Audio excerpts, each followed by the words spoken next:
Good morning, everyone. I'm Judge Christopher Gregory. I'm the Justice of the Peace here at Precinct 4. And I'm coming to you today because I want to bring to you a little bit about the Justice Court.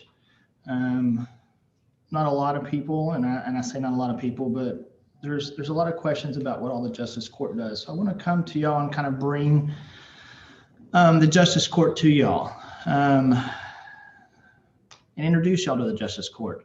In 1195, King Richard the Lionheart commissioned certain knights to preserve the peace. They were to ensure that the law was upheld and to preserve the peace. They were known also as the peacekeepers. When the American colonies adopted the office and the duties remained largely intact, by the 19th century, most had abandoned this model as the developing American judiciary began to take precedence over the anarchist model. Texas has roughly between 826 and 850 Justice of the Peace courts, and justice judges preside over the Justice Court in cases involving criminal misdemeanor cases, civil disputes, landlord-tenant disputes, and much more. The jurisdictional limit of the Justice Court is about $20,000. Here are some of the cases your justice judge presides over. And I want to kind of go over some of these cases with you. Not much, but I want to explain to you how diverse your Justice Court is. So I've got this template here that I'm going to kind of go over and kind of tell you all about. All right, so once again, as far as administrative hearings, your Justice Court can preside over animal cruelty cases, handgun denial and suspension cases, driver's license suspension hearings, dangerous dogs hearings, disposition of stolen properties, dispositions of seized weapons, occupational driver's license, tow hearings, and environmental hearings. In these trial procedures, we have criminal, civil, jury, and bench trials. In some places in Texas, your justice judge does inquest, not here in Tarrant County. Tarrant County, we have the medical examiner's office that does the inquest, so we do not have to do inquest. Your Justice Court also handles truancies. Under the misdemeanor part, your Justice Court handles the pretrial judgment as far as pleas on misdemeanor cases, post-judgments, capias pro fund, indigencies, traffic offenses, juvenile law such as tobacco, minor impossession of alcohol, minor consumption of alcohol, traffic offenses with juveniles, and school offenses that aren't truancy. We handle parent contributing to non-attendance cases. We handle the parks and wildlife offenses.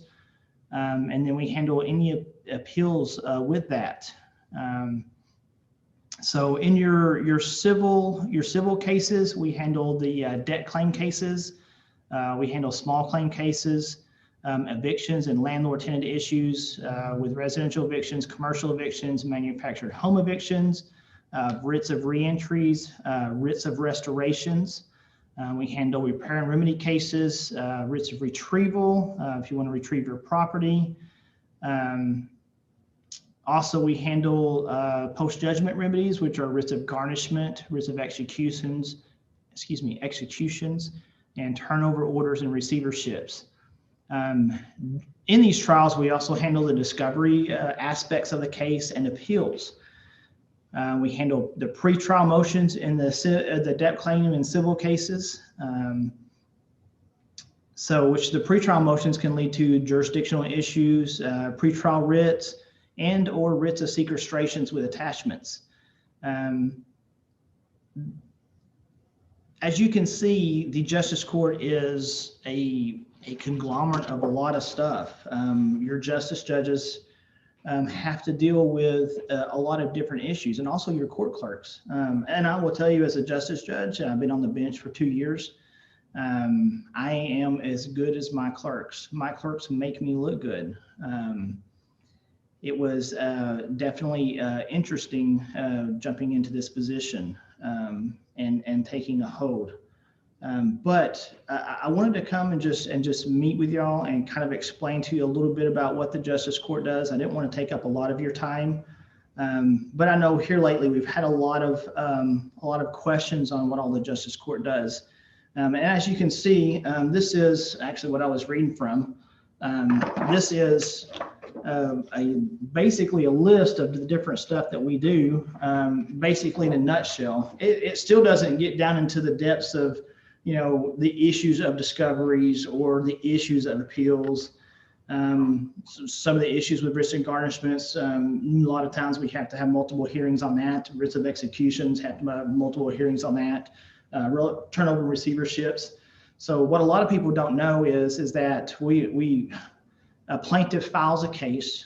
We have the pretrial hearing. There's usually discovery motion hearings, and then we get to trial. And at trial, we have a judgment, whether it be for the plaintiff or the defendant. But let's just say that this judgment's for the plaintiff. After we do that, then they go into trying to do turnover orders and receiverships, which is they're trying to collect on it. There can be appeals before that. The case can be appealed to a higher court. So there's a lots of things just when the judgment issued as far as for the Justice Court. The case isn't over, though statistically in our system it shows it over. We still have to have multiple hearings after that in certain cases. And also with a small claims case too. Like I mentioned earlier, our jurisdictional limit is now $20,000.